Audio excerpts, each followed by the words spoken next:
دوستو، ویسے تو آپ لوگوں نے بہت ساری کہانیوں کے ساتھ ساتھ ہالی ووڈ اور بالی ووڈ کی موویز میں بھی ایسے بہت سارے انسانوں کو دیکھا ہوگا کہ جو حد سے زیادہ لمبے اور طاقتور ہوتے ہیں، اتنے زیادہ لمبے کہ ان کے سامنے انسان تو انسان بلکہ اونچے اونچے پہاڑ بھی چھوٹے محسوس ہوتے ہیں۔ شیطان جیسے دکھنے والے یہ لوگ عام انسان کو تو اپنی مٹھی میں دبا کر ہی مسل دیتے ہیں، لیکن دوستو ابھی تک یہ ساری چیزیں آپ نے صرف موویز اور کہانیوں میں ہی دیکھی ہوں گی، لیکن آج کی اس ویڈیو میں ہم آپ کو ایک ایسے انسان کے بارے میں بتائیں گے کہ جو سچ میں اتنا زیادہ لمبا تھا کہ اگر وہ سمندر میں بھی کھڑا ہو جایا کرتا تھا جب بھی نہیں ڈوبا کرتا تھا، بلکہ اس کے بارے میں تو یہ بات بھی مشہور ہے کہ وہ سمندر میں کھڑے ہو کر اپنے ہاتھ سے مچھلی نکال کر اپنا ہاتھ اوپر اٹھا کر سورج کی گرمی سے اپنی مچھلی کو بھون لیا کرتا تھا اور وہیں کھڑے کھڑے اس مچھلی کو کھا جایا کرتا تھا۔ دوستو، میں بات کر رہا ہوں ہسٹری کے سب سے لمبے انسان یعنی اوج بن انک کے بارے میں۔ اوج بن انک نہ صرف اتہاس کا سب سے لمبا انسان تھا بلکہ اس نے 3500 سال کی ایک لمبی عمر بھی پائی تھی، یعنی یہ 3500 سال تک زندہ رہا تھا۔ روایتوں کی مانیں تو یہ حضرت آدم علیہ السلام سے لے کر حضرت موسیٰ علیہ السلام کے دور تک زندہ رہا تھا۔ پروفیٹ حضرت نوح علیہ السلام کے دور میں جو اس دنیا میں خطرناک طوفان آیا تھا، اس طوفان میں بھی اوج بن انک ہی دنیا کا وہ اکلوتا انسان تھا کہ جو حضرت نوح علیہ السلام کی کشتی پر سوار نہ ہونے کے باوجود بھی بچ گیا تھا، یعنی یہ اس طوفان میں بھی نہیں ڈوبا تھا۔ دوستو، اگر زیادہ تر اتہاسکاروں کی مانیں تو اس کے والد یعنی فادر کا نام انک تھا اور اس کی ماں کا نام صفورہ تھا، یعنی یہ حضرت آدم علیہ السلام کا رشتے میں نواسا ہوا کرتا تھا۔ حالانکہ دوستو، جہاں ایک طرف یہودی، عیسائی اور مسلم دھرم کے ماننے والے بہت سارے لوگ اوج بن انک کے اتہاس کو بڑے شوق کے ساتھ پڑھتے ہیں، تو وہیں دوسری طرف مسلمانوں کا ایک بہت بڑا گروپ اوج بن انک کی بات سے انکار بھی کرتا ہے،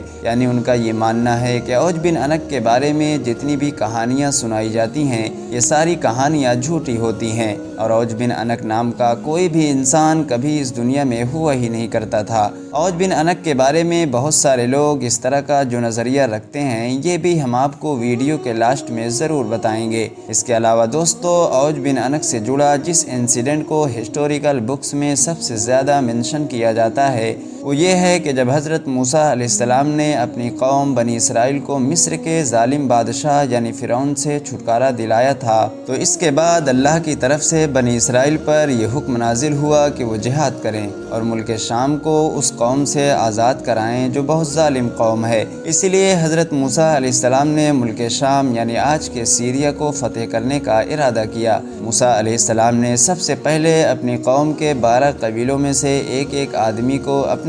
قبیلے کا سردار مقرر کیا اور اس کے بعد 12 لوگوں کو ملک شام یعنی سیریا کی طرف روانہ کیا اور ان کو یہ نصیحت کی کہ جا کر تم دیکھ کر آؤ کہ آخر ملک شام کا کیا حال ہے، تاکہ اس کے بعد ہم اسی طرح سے جنگ کی تیاری کر سکیں۔ لیکن دوستو، جب یہ 12 لوگ ایک لمبا سفر طے کرنے کے بعد ملک شام پہنچنے میں کامیاب ہو گئے تو ان سبھی کا سب سے پہلے سامنا اوج بن انک سے ہوا، جو حد سے زیادہ لمبا اور طاقتور تھا۔ اوج بن انک کو دیکھ کر یہ سبھی لوگ بہت بری طرح سے گھبرا گئے تھے۔ اوج بن انک کو جب ان سبھی لوگوں کی حقیقت معلوم ہوئی تو اس نے ان سبھی لوگوں کو پکڑ لیا اور پکڑنے کے بعد ان سبھی لوگوں کو اپنی بیوی کے پاس لے کر گیا اور اپنی بیوی کو بتایا کہ دیکھو یہ سبھی لوگ مجھ سے جنگ کرنے کے لیے آئے ہیں، اور اس کے بعد اوج بن انک نے ان سبھی کو اس ارادے کے ساتھ زمین پر رکھا کہ تاکہ وہ اپنے پیر سے ان سبھی سرداروں کو کچل ڈالے، لیکن اس کی بیوی نے ان سبھی سرداروں کو بچا لیا، جس کے بعد وہ سبھی لوگ حد سے زیادہ ڈر جانے کی وجہ سے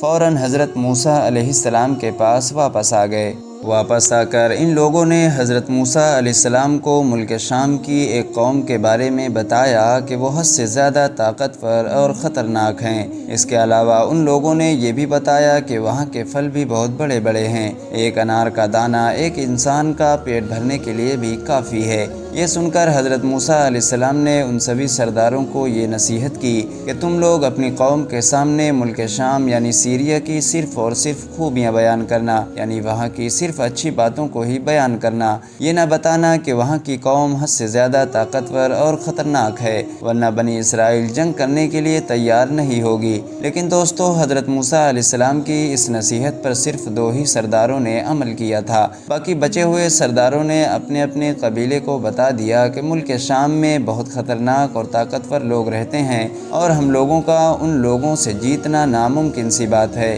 یہ سن کر بنی اسرائیل نے وہی کیا کہ جس کا حضرت موسیٰ علیہ السلام کو بھی ڈر تھا، یعنی بنی اسرائیل نے جنگ کرنے کے لیے ملک شام جانے سے انکار کر دیا۔ حضرت موسیٰ علیہ السلام نے اپنی قوم کو بہت سمجھایا اور انہیں بتایا کہ اللہ تعالیٰ نے مجھ سے فتح کا وعدہ کر لیا ہے، لیکن اس کے باوجود بھی ان کی قوم ان کے ساتھ جانے کے لیے تیار نہیں ہوئی، بلکہ حضرت موسیٰ علیہ السلام کی قوم نے ان سے یہ تک کہہ ڈالا تھا کہ تم اور تمہارے خدا جا کر جنگ کرو، ہم لوگ تو یہیں بیٹھے رہیں گے۔ حالانکہ دوستو، بنی اسرائیل کی اس نافرمانی کی وجہ سے ان لوگوں کو سزا بھی ملی تھی اور وہ لوگ اگلے 40 سال تک جنگلوں میں بھٹکتے رہے تھے۔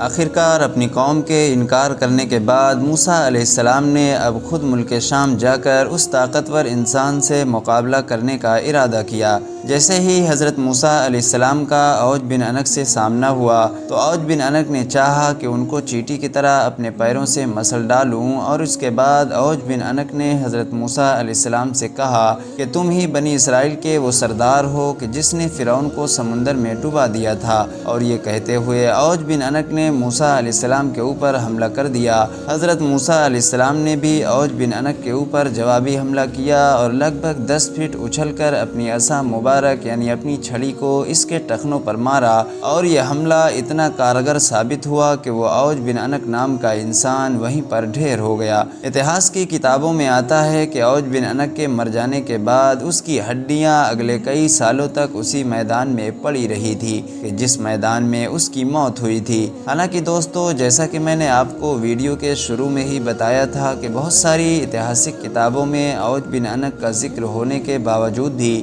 مسلمانوں میں زیادہ تر لوگ اسے ماننے سے انکار بھی کرتے ہیں، اور اس کی وجہ یہ ہے کہ کیونکہ قرآن میں اوج بن عنق کا نام کہیں پر بھی نہیں آیا ہے، بلکہ ساتھ ہی ساتھ قرآن میں یہ ضرور آیا ہے کہ حضرت نوح علیہ السلام کے دور میں جو طوفان آیا تھا اس میں سوائے ان لوگوں کے کہ جو حضرت نوح علیہ السلام کی کشتی پر سوار ہو گئے تھے، کوئی بھی اس دنیا میں نہیں بچ سکا تھا۔ تو ظاہر ہے اس بات سے بھی اوج بن عنق کے ہونے کی بات جھوٹی ثابت ہوتی ہے۔ اس کے علاوہ ابن کثیر جیسے بڑے بڑے مفسرین نے بھی اوج بن عنق نام کے کسی بھی انسان کے اس دنیا میں ہونے سے صاف انکار کیا ہے اور اس کی تمام باتوں کو من گڑھن بتایا ہے۔ فی الحال دوستو، آج کی اپنی ویڈیو کو ہم یہیں پر ختم کرتے ہیں۔ ویڈیو پسند آنے کی صورت میں نہ صرف ویڈیو کو لائک کریں بلکہ اپنے دوست، احباب، رشتہ داروں کے ساتھ بھی ضرور شیئر کریں۔